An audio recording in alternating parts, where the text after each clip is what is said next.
在古神中，没有修真界有关修为的划分。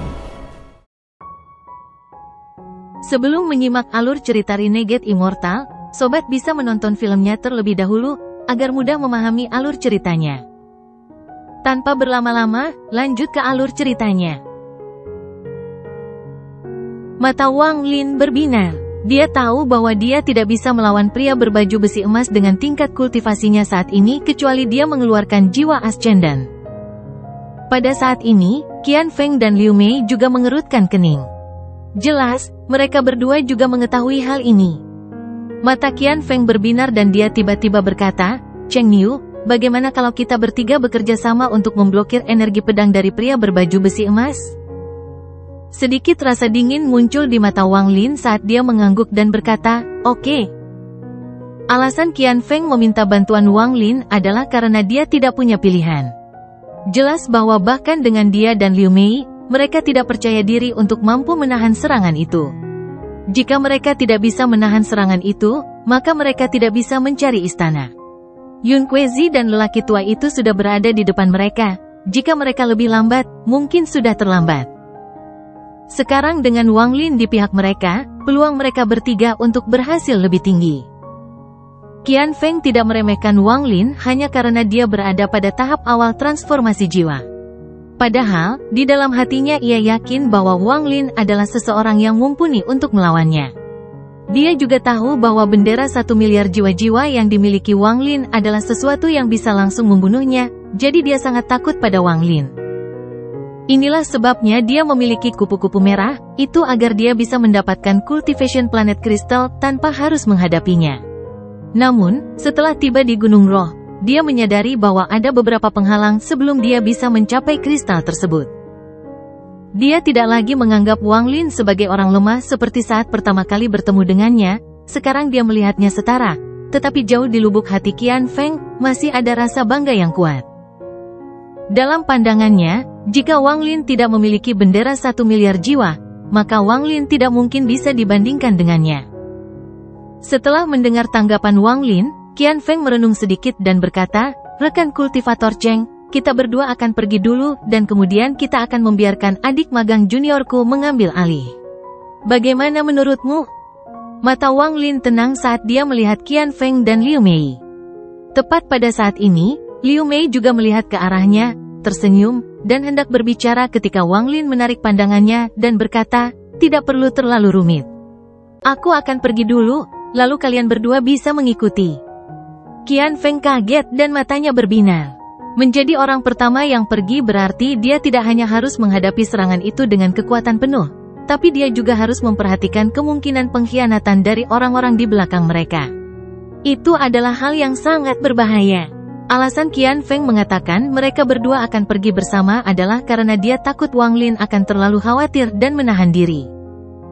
Dan dengan Liu Mei mengejar mereka, bahkan jika Wang Lin diam-diam menyerang, dia tidak perlu khawatir. Qian Feng memutuskan bahwa menangani energi pedang akan menjadi prioritas pertama mereka kali ini, berurusan dengan Wang Lin bisa menunggu. Begitu dia mendengar Wang Lin mengajukan diri untuk pergi duluan, dia agak curiga. Namun, ini bukan waktunya untuk merenungkan hal-hal seperti itu, jadi dia berkata, "Jika demikian, maka kami akan bergantung pada sesama kultivator Cheng." Liu Mei sedikit mengernyit. Dia merasa ada yang aneh dengan ini. Setelah merenung sebentar, dia melihat ke arah Wang Lin. Wang Lin bahkan tidak memandangnya saat dia terbang menuju pria lapis baja emas. Liu Mei dan Qian Feng mengikuti di belakang. Ketiganya bergerak maju dalam formasi. Saat mereka bertiga mendekat, mata pria berarmor emas itu menjadi serius dan dia mengangkat lengannya. Cahaya terang berkumpul di pedang emas, menciptakan cahaya keemasan yang menyilaukan. Lalu dia dengan kejam mengayunkan pedangnya. Gelombang energi pedang sepanjang 100 kaki yang tampak seperti bisa membelah langit langsung tertutup, diikuti oleh ledakan sonik yang memecahkan penghalang suara. Satu-satunya suara yang terdengar adalah energi pedang yang menembus langit. Ia bergerak sangat cepat dan langsung mendarat. Laut di bawah mereka terbelah karena tekanan energi pedang, menciptakan jurang yang dalam. Ketika Wang Lin melihat Yun Kuezi dan lelaki tua itu menahan energi pedang, dia hanya merasakannya dari samping dan tidak ikut serta. Sekarang dia menghadapinya sendiri, dia bisa merasakan kekuatan destruktif di dalam energi pedang ini. Saat menghadapi kekuatan destruktif ini, bahkan jiwa asalnya pun mulai bergetar dan menunjukkan tanda-tanda ketidakstabilan. Tidak hanya itu, setiap bagian tubuhnya terasa seperti ditembaki oleh gunung raksasa. Dia tidak asing dengan perasaan ini, itu adalah perasaan yang persis sama yang dia rasakan dari tekanan pembuluh darah roh di bawah sekte pemurnian jiwa, hanya saja perasaan ini ribuan kali lebih kuat. Bahkan sebelum energi pedang bertabrakan dengannya, darah sudah mulai keluar dari sudut mulut Wang Lin, tetapi matanya tidak menunjukkan tanda-tanda menyerah. Ketika dia menyadari keadaan Wang Lin saat ini, Qian Feng berhenti sejenak dan mulai merenung. Haruskah dia mengambil momen ini untuk membunuh Cheng Niu dan mengambil bendera 1 miliar jiwa-jiwa, atau membantu melawan energi pedang? Ide ini terlintas di benaknya dan dia membuat keputusan. Dia akan membunuh Wang Lin dan mengambil bendera jiwa. Dengan bendera jiwa, dia akan memiliki kekuatan lebih dari cukup untuk melawan energi pedang. Semua ini terjadi dengan sangat cepat dalam pikirannya. Setelah mengambil keputusan, Qian Feng tertawa dan berkata, "Jangan panik, rekan kultivator Cheng. Saya datang." Qian Feng bergerak maju seperti kilat. Serangan ini benar-benar harus berhasil, jadi Qian Feng tidak terburu-buru, dia harus mendekat untuk memukul Wang Lin dengan serangan yang tidak akan pernah dia lupakan. Qian Feng tahu bahwa dia harus berhasil dalam satu serangan, atau Wang Lin akan punya waktu untuk mengibarkan bendera 1 miliar jiwa-jiwa. Jika itu terjadi, segalanya tidak akan berjalan baik. Dengan kecerdasan Liu Mei, dia segera mengetahui niat Qian Feng dan ragu-ragu. Lalu matanya tiba-tiba menjadi dingin. Dia tidak mengikuti tetapi menunggu di sana.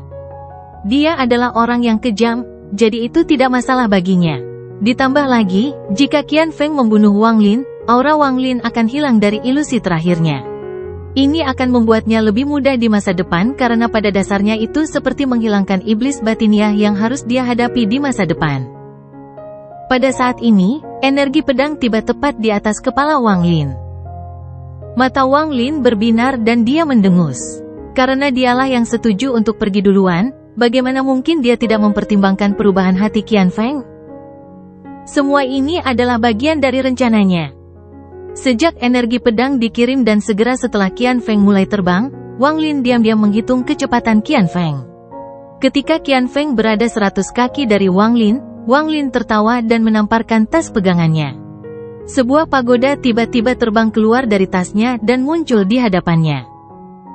Perasaan ascendant tahap awal Zoe keluar dari pagoda. Energi pedang tidak bisa menahan diri untuk berhenti sejenak setelah bersentuhan dengan perasaan itu. Menggunakan jeda ini, Wang Lin tertawa, memanggil kembali pagoda, dan menyerbu menuju laut. Namun, dia sengaja mempertahankan kecepatan cukup rendah agar tetap berada dalam jarak 100 kaki dari Qian Feng. Mata pria lapis baja emas itu menjadi serius, tapi dia tidak menyerang Wang Lin dan malah menatap Qian Feng. Sekarang karena tidak ada perasaan tingkat ascendant yang menghentikan energi pedang, itu mendarat di tubuh Qian Feng. Ekspresi Qian Feng berubah drastis. Dia bahkan tidak punya waktu untuk bertanya-tanya mengapa energi pedang tidak menyerang Wang Lin dan malah mengejar dirinya sendiri. Pada saat ini, dia meraung, menamparkan tas pegangannya, dan mengeluarkan penusuk merah.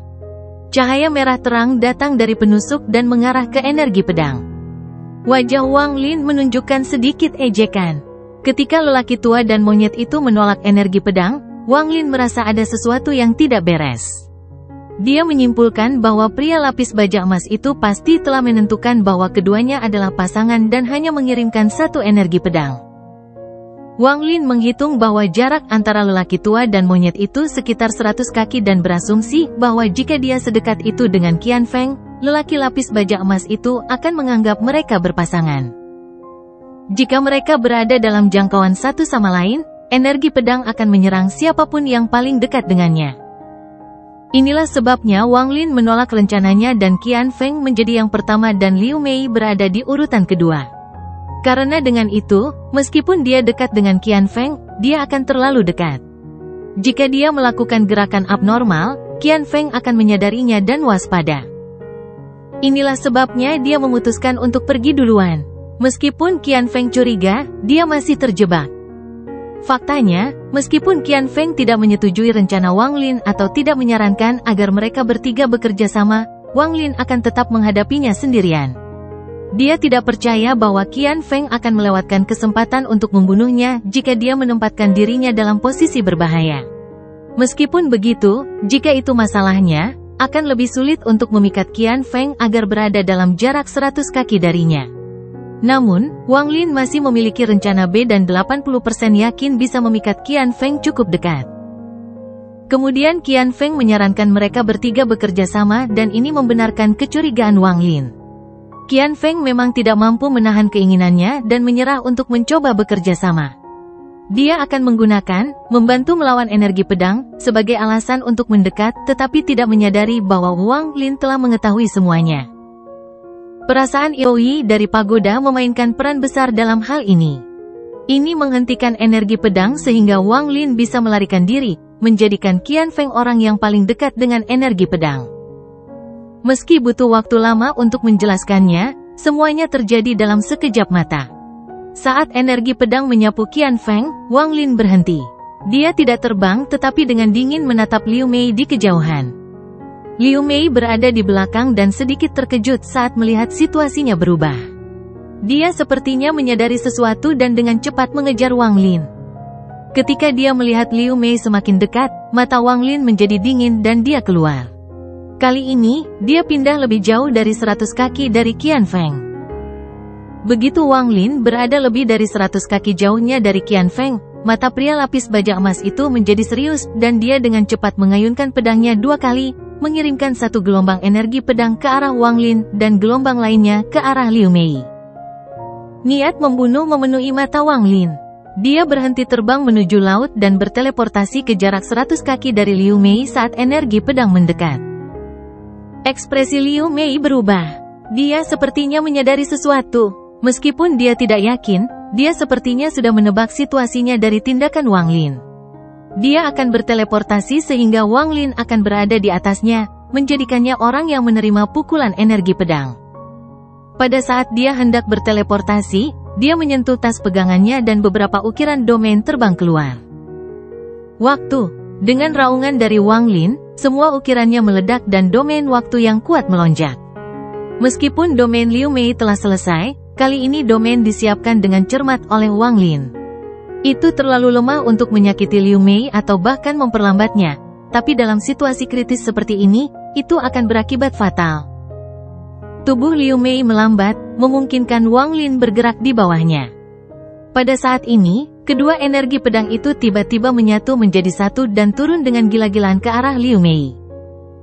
Niat membunuh memenuhi mata Wang Lin saat dia menunjuk Liu Mei. Untaian gas pembatas keluar dari jarinya dan ditembakkan ke arahnya. Wang Lin bahkan tidak menunggu hasilnya, dia tahu bahwa waktu adalah hal yang paling penting, jadi dia menyerbu ke laut tanpa ragu-ragu. Begitu dia memasuki laut, dia melihat istana raksasa memancarkan cahaya keemasan. Wang Lin menyerbu menuju istana dengan kecepatan tinggi. Ada kekuatan misterius di dalam laut. Wang Lin bahkan tidak perlu mengujinya untuk mengetahui bahwa ada sesuatu yang mencegah teleportasi. Dia pernah mengalami hal ini di tempat misterius lainnya sebelumnya, jadi dia tahu seperti apa rasanya kekuatan ini. Ketika dia hendak memasuki istana, serangkaian suara gemuruh datang dari permukaan dan air laut di sekitar Wang Lin dengan cepat terbelah. Gelombang energi pedang sepanjang 100 kaki turun dari langit dan dengan cepat mengejarnya. Saat energi pedang semakin dekat, Wang Lin bahkan bisa merasakan aura kuatnya. Rasa sakit yang menusuk tiba-tiba datang dari atas kepalanya. Dia dengan kejam mengatupkan giginya. Dia melihat bahwa dia hanya berjarak 1000 kaki dari istana, tetapi energi pedang hampir menimpanya. 900 kaki, 800 kaki, 700 kaki, 600 kaki. Dia semakin dekat dan dekat, tapi energi pedang mendekat di atas kepalanya. Deru energi pedang sepertinya bergema di dalam otak Wang Lin. Saat Wang Lin bergegas menuju istana, dia batuk seteguk darah, menyentuh tas pegangan, dan mengeluarkan kapak. Dia tiba-tiba meraung, berbalik, dan meletakkan kapak di depannya. Pada saat ini, energi pedang tiba dan tiba-tiba mendarat di kapak. Wajah Wang Lin menjadi merah, dia batuk seteguk darah, dan jiwa asalnya bergetar.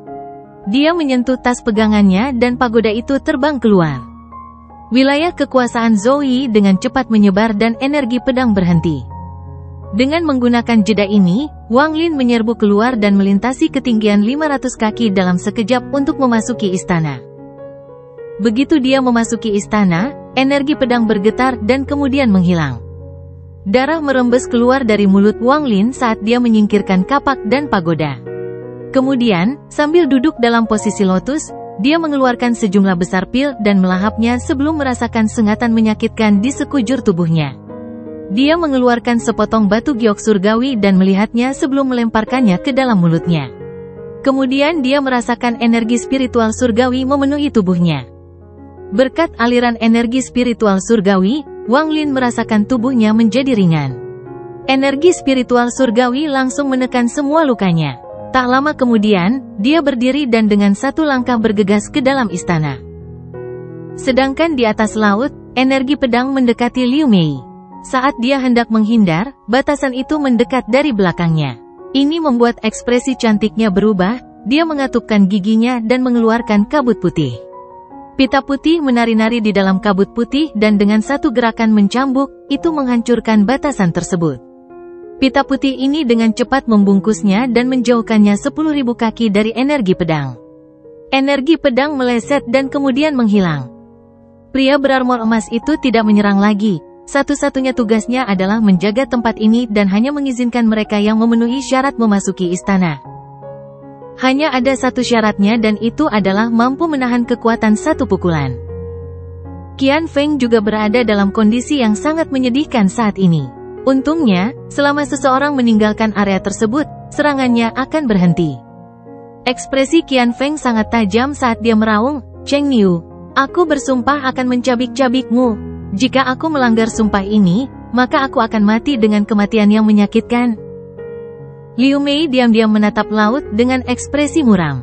Melihat Qian Feng masih mengumpat dan mengaum, dia mengerutkan kening dan berkata, "Diam. Jika bukan karena kamu memiliki niat jahat dan kita bertiga benar-benar bekerja sama, kita pasti sudah berada di dalam istana daripada di sini." Ekspresi Qian Feng sangat tajam. Dia menatap Liu Mei dengan kejam dan berkata, "Apakah menurutmu aku tidak memperhatikan bagaimana kalian berdua saling menggoda dan menatap satu sama lain? Adik magang junior, jangan lupa apa yang kamu janjikan padaku." Liu Mei dengan dingin menatap Qian Feng dan berkata, "Dengan Yun Kuezi di sana, akan sulit bagi Cheng Niu untuk mendapatkan kembali jiwanya. Yun Kuezi tidak akan membiarkan dia sukses begitu saja." Qian Feng menarik napas dalam-dalam, lalu dia menarik ekspresi garangnya, menyentuh tas pegangannya, dan berkata, "Orang tua itu memberiku sesuatu yang dimaksudkan untuk digunakan melawan bendera 1 miliar jiwa-jiwa. Karena itu dapat mempengaruhi bendera jiwa, itu juga akan berdampak pada para penggarap Ascendan. Setelah Yun Kuezi keluar, saya akan menggunakan ini. Aku hanya ingin bagian jiwaku, tapi jika dia tetap tidak mau memberikannya, aku akan berusaha sekuat tenaga."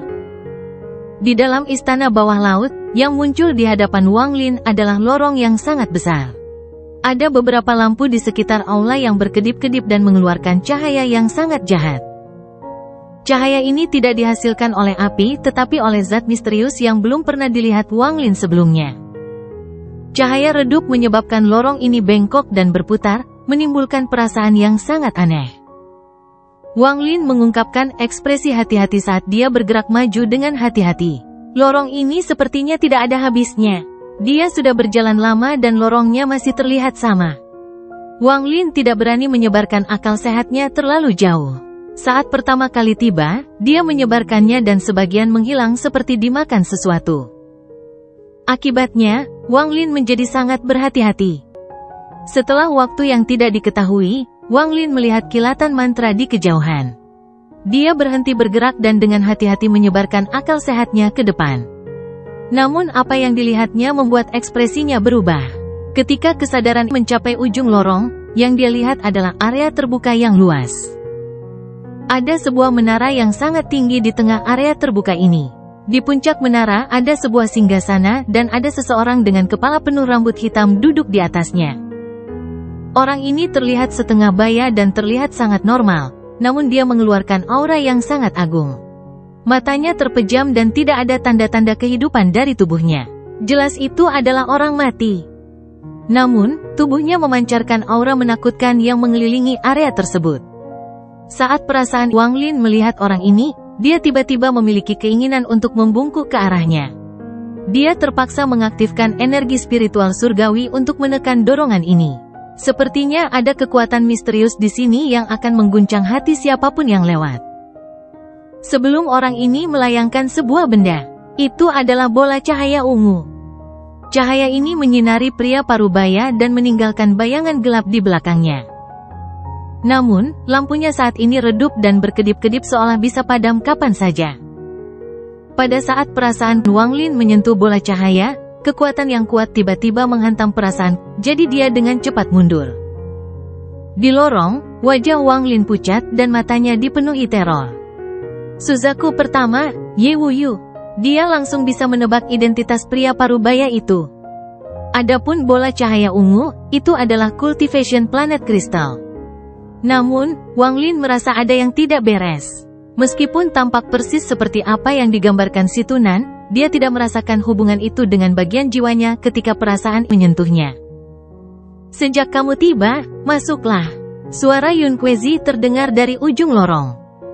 Mata Wang Lin berbinar. Ketika akal masuk ke dalam ruangan, dia melihat Suzaku pertama dan kristal planet budidaya, tetapi dia tidak melihat Yun Kuezi atau lelaki tua itu, keduanya sudah ada di sini. Wang Lin merenung sedikit sebelum berjalan maju.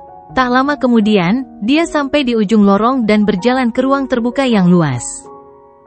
Sekarang dia secara pribadi datang ke sini, perasaan terkejutnya semakin kuat. Dibandingkan dengan menara setinggi 1000 kaki, dia tiba-tiba merasa sangat kecil. Wang Lin menarik napas dalam-dalam, lalu matanya berbinar dan melihat sosok Yun Kuezi di pojok. Wajah Yun Kuezi pucat. Dia sedang duduk bersila dan darah merembes keluar dari sudut mulutnya. Dia tampak jauh lebih lemah dari biasanya. Dia memandang Wang Lin dan kemudian dengan suara serak berkata sambil tersenyum, "Aku benar tentangmu, kamu memang orang ketiga yang sampai di sana." Wang Lin menunjukkan ekspresi hati-hati dan bertanya, "Bagaimana dengan dia?" Ekspresi Yun Kuezi jelek saat dia berkata, "Saya menggunakan formasi untuk menjebaknya. Dia masih harus terjebak di dalam." "Wang Lin, saya terluka parah, jadi ambilkan cultivation planet kristal untuk saya. Baik itu untuk klan abadiku yang terbengkalai atau para penggarap, aku tidak bisa membiarkan kristal planet budidaya runtuh." "Oh," Wang Lin dengan tenang menatap Yun Kuezi dan bertanya, "Kamu ingin aku mendapatkan cultivation planet kristal?" Yun Kuezi menarik napas dalam-dalam dan menghela nafas. "Saya tahu Anda sangat berhati-hati. Anda dapat memeriksa tubuh saya dengan akal Anda akan menyadari bahwa saya hampir kehabisan tenaga. Orang tua itu bukan dari planet Suzaku. Semua tekniknya sangat aneh dan saya tidak bisa menjebaknya lama-lama. Begitu dia bebas, dia akan bisa mencuri kristal planet budidaya, dan pada saat itu, semua orang di planet Suzaku akan menghadapi krisis." Mata Wang Lin berbinar. Dia mengangkat kepalanya dan melihat bola cahaya ungu di depan Suzaku pertama. Tanpa ragu-ragu, dia mundur. Dengan kecepatan beberapa kali lebih cepat dibandingkan saat dia masuk, Wang Lin terbang menuju lorong seperti orang gila. Mata Yun Kuezi berbinar dan dia segera menghilang. Ketika dia muncul kembali, dia berada di depan lorong, menghalangi Wang Lin. Dia dengan murung berkata, "Untuk apa kamu lari?" Mata Wang Lin berbinar, lalu dia mundur beberapa langkah dan menatap Yun Kuezi. Dia melambaikan tangan kanannya dan bendera 1 miliar jiwa muncul, lalu dengan tenang dia berkata, "Junior belum mau mati." Ekspresi Yun Kuezi gelap saat dia mencibir pada Wang Lin dan bertanya, "Bagaimana kamu bisa memahamiku?" Melihat Yun Kuezi, Wang Lin berkata, dengan nada berat, "Itu bukan kristal planet budidaya. Selain itu, kamu memiliki kemampuan untuk berteleportasi, jadi meskipun kamu terluka, itu tidak akan seserius yang kamu katakan." Yun Kuezi tertawa. Ada sedikit apresiasi di matanya saat dia berkata, "Kamu layak menjadi salah satu dari 4 orang yang saya pilih." "Itu betul, itu bukan kristal planet budidaya. Itu hanya bayangan. Selama seseorang menyentuhnya, mereka dapat mengambil kembali bagian jiwanya." Mata Wang Lin tenang. Dia tidak berbicara tetapi hanya menatap Yun Kuezi. Cengkeramannya pada bendera 1 miliar jiwa perlahan mengencang. Orang tua ini tidak akan berbohong kepadamu. Untuk menarik kembali jiwamu melalui bayangan membutuhkan harga yang mahal. Inilah sebabnya saya meminta Anda untuk mengambilkannya untuk saya. Jika kamu melakukannya, aku akan memberimu harta yang sangat kuat sebagai hadiah. Di bagian terdalam dari makam abadi, ada sebuah altar kuno. Di sanalah nenek moyang klan saya memperoleh kekuatan untuk mencapai tahap 12 daun. Jika Anda membantu saya membawakan saya kembali kristal planet budidaya, saya akan membawa Anda ke sana agar budidaya Anda meningkat 1 tingkat.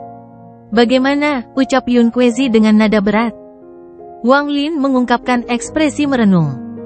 Yun Kuezi tampak sedikit cemas saat dia dengan cepat berkata, Wang Lin, cepat ambil kristal planet budidaya, jangan memaksaku untuk bertindak. Kamu tahu aku tidak ingin membunuhmu. Wang Lin melihat ke arah Yun Kuezi dan berkata, dan jika kamu mengingkari janjimu, beri aku metode sebenarnya untuk menggunakan topi jerami sebagai deposit. Wang Lin masih memiliki topi jerami yang diberikan Yun Kuezi, namun, topi jerami itu mengandung banyak batasan, dan itu sangat rumit, jadi tanpa metode yang tepat, dia tidak bisa melepaskan kekuatan penuhnya. Mata Yun Kuezi berbinar. Dari sudut pandangnya, tidak ada cara bagi Wang Lin untuk melarikan diri, jadi yang bisa dilakukan Wang Lin hanyalah mengikuti perintahnya. Hasilnya, dia mengambil sebuah batu giok, mengisinya dengan informasi, dan melemparkannya ke Wang Lin. Wang Lin tidak terburu-buru saat dia melihat melalui batu giok. Setelah memastikan bahwa itu nyata, dia menyimpannya, mengelilingi dirinya dengan bendera 1 miliar jiwa, dan terbang menuju menara di tengah. Hampir dalam sekejap mata, dia tiba di sebelah Suzaku pertama. Dia memandang penguasa planet ini, memberikan perhatian khusus pada bayangan, dan akhirnya mengalihkan pandangannya ke kristal planet budidaya. Dia berdiri di samping cahaya ungu, tapi anehnya, tidak ada bayangan dirinya sama sekali. Mata Yun Kuezi berbinar dan dia dengan cepat berkata, letakkan tanganmu di atasnya dan panggil namaku. Jangan mencoba sesuatu yang lucu, atau aku berjanji akan membunuhmu. Wang Lin menarik napas dalam-dalam, lalu menundukkan kepalanya ke arah Yun Kuezi dan berkata, dengan nada berat, saya pernah menganggap Anda sebagai dermawan saya. Bahkan ketika saya mengetahui bahwa Anda adalah bagian dari klan abadi yang terbengkalai, saya tidak ingin menentang Anda. Saya hanya ingin meninggalkan planet Suzaku dan mencari dao saya sendiri. Senior, kamu benar-benar mengecewakanku hari ini. Saya tidak tahu apakah bayangan ini melakukan apa yang Anda katakan, tetapi saya tahu bahwa jika saya melakukan apa yang Anda suruh, saya akan segera mati. Saat Wang Lin mengucapkan kata-kata itu, ekspresi Yun Kuezi berubah dan dia hendak menyerang. Tapi Wang Lin mengibarkan bendera 1 miliar jiwa-jiwa dan sekitarnya segera dipenuhi dengan pecahan jiwa.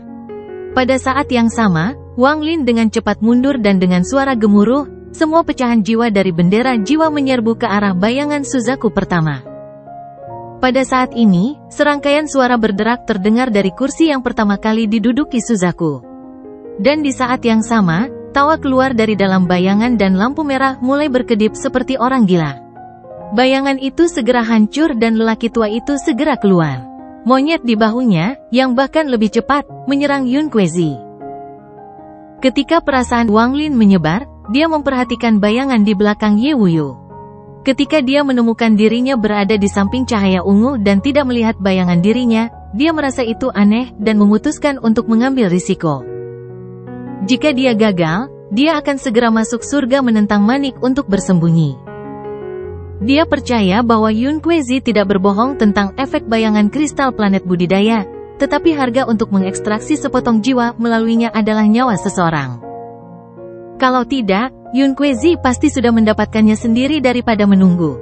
Bahkan jika orang ketiga bukan Wang Lin, dia masih akan memaksa orang itu untuk mendapatkan bagian jiwa. Saat orang tua itu keluar, Wang Lin mengibarkan bendera jiwa. Fragmen jiwa mengelilinginya dan dia dengan cepat mundur. Apakah itu orang tua yang dikendalikan Tuo Sen atau Yun Kuezi? Mereka bukanlah orang-orang yang ingin diajak main-main oleh Wang Lin saat ini. Dia sudah memastikan bahwa cultivation planet Crystal tidak ada di sini, jadi dia hanya bisa segera pergi. Tetapi pada saat ini, istana tiba-tiba berguncang. Guncangan ini sangat dahsyat, seolah-olah langit dan bumi sedang terguncang. Saat ini, retakan mulai muncul di menara. Keruntuhan lain dari cultivation planet kristal telah dimulai. Dari dasar menara, retakan muncul dan bergerak lurus ke atas seperti seekor naga. Akhirnya retakan tersebut mencapai puncak menara dan sampai di singgasana Suzaku pertama. Pada saat ini, dengan suara berderak yang tajam, singgasana yang diduduki Ye Wuyu tiba-tiba jatuh. Adapun tubuh Ye Wuyu, dengan guncangan dari retakan, berubah menjadi debu dan menghilang. Murid Wang Lin tiba-tiba menyusut. Pada saat ini, bukan hanya dia, tapi Yun Kuezi, lelaki tua, dan monyet kecil semuanya berhenti berkelahi dan menatap ke tempat Ye Wuyu telah berubah menjadi debu. Kristal putih seukuran setengah kepalan tangan melayang dari debu yang merupakan tubuh Ye Wuyu. Ketika Wang Lin melihat kristal putih itu, dia segera merasakan hubungan dengan jiwanya. Kristal planet budidaya, Yun Kuezi menarik napas dalam-dalam dan menyerbu keluar, tetapi monyet kecil itu bahkan lebih cepat lagi saat ia menyerang lelaki tua itu. Pada saat ini, Wang Lin tidak cukup dekat dan dia tidak bisa lebih cepat dari mereka, jadi dia mengatupkan giginya, mengelilingi dirinya dengan bendera jiwa, dan menyerbu menuju lorong terdekat. Wang Lin tahu bahwa dengan kekuatannya saat ini, dia bukan tandingan Yun Kuezi atau orang tua yang dimiliki Tuo Shen. Faktanya, bahkan jika dia berhasil mendapatkannya, dia tidak akan punya waktu untuk mengambil kembali bagian jiwanya dan hanya akan mengundang bencana pada dirinya sendiri. Sambil menghela nafas, Wang Lin dengan cepat terbang menuju lorong. Orang tua itu lebih dekat. Dengan cepat, dia meraih kristal itu dan tertawa. Hari di mana Tuan akan bebas ada di hadapanku. Namun, saat dia meraih kristal itu, ekspresinya tiba-tiba berubah, tawanya berhenti, dan dia menunjukkan ekspresi tidak percaya. Tepat ketika dia hendak melepaskan kristal tersebut, tubuhnya bergetar dan kemudian mulai meleleh menjadi untaian gas yang memasuki kristal putih tersebut. Semua ini terjadi dengan sangat cepat, dalam sekejap mata, lelaki tua itu telah pergi. Satu-satunya yang tersisa hanyalah segumpal lampu merah yang dengan cepat menyatu dengan monyet kecil itu. Monyet kecil itu tertawa, kekuatannya tiba-tiba meningkat. Kekuatannya sekarang sama dengan milik Su Kuezi. Dia memiliki kekuatan seorang kultivator ascendant tahap akhir. Meskipun monyet itu sangat dekat dengan kristal, ia sedikit ragu dan tidak menjangkau. Pada saat ini, Yun Kuezi tiba dan mengulurkan tangan, tapi dia segera mengeluarkan erangan menyakitkan saat gas putih muncul di tubuhnya. Dia segera melepaskan kristal itu karena ketakutan. Untungnya, dia tidak menyentuhnya secara langsung, kalau tidak dia tidak akan bisa lolos dari nasib buruk. Perubahan ini terjadi tanpa peringatan apapun, menyebabkan Yun Kuezi dan monyet kecil itu terjebak dalam posisi yang sulit. Tepat pada saat ini, kristal putih itu tiba-tiba bersenandung dan menyerbu ke arah Yun Kuezi. Ekspresi Yun Kuezi berubah drastis dan dia menghindarinya. Kristal planet budidaya menyerbu melewati Yun Kuezi dan menuju Wang Lin. Mata Wang Lin berbinar. Dia melihat apa yang terjadi pada lelaki tua itu, jadi dia mulai terbang lebih cepat menuju lorong. Dia dikelilingi oleh bendera jiwa, membuat kecepatannya jauh lebih cepat dari biasanya. Lorongnya tidak lurus dan memiliki beberapa lengkungan, tetapi kristal itu sepertinya memiliki kehidupannya sendiri. Seolah-olah ia tidak akan menyerah sampai ia menangkap Wang Lin. Wajah Yun Kuezi berubah muram dan dia segera mengejarnya. Sedangkan untuk monyet kecil, ia juga mengejar cultivation planet kristal. Dalam sekejap mata, tidak ada seorang pun yang tersisa di sekitar menara. Tepat pada saat ini, cahaya ungu berkumpul di atas menara dan mengambil bentuk orang yang memakai topeng dari luar. Dia memperlihatkan ekspresi kebingungan, tapi matanya segera menjadi jernih. Kristal planet budidaya sedang runtuh. Su Kuezi ini sungguh berani. Saat Wang Lin melarikan diri, kristal putih mengejarnya. Kristal itu menjadi semakin cepat dan mendekat. Ketika berada dalam jarak 30 kaki darinya, Wang Lin tiba-tiba berbalik. Tangan kanannya membentuk segel dan energi spiritual surgawi memenuhi tubuhnya saat dia mengirimkan hembusan angin ke arah kristal.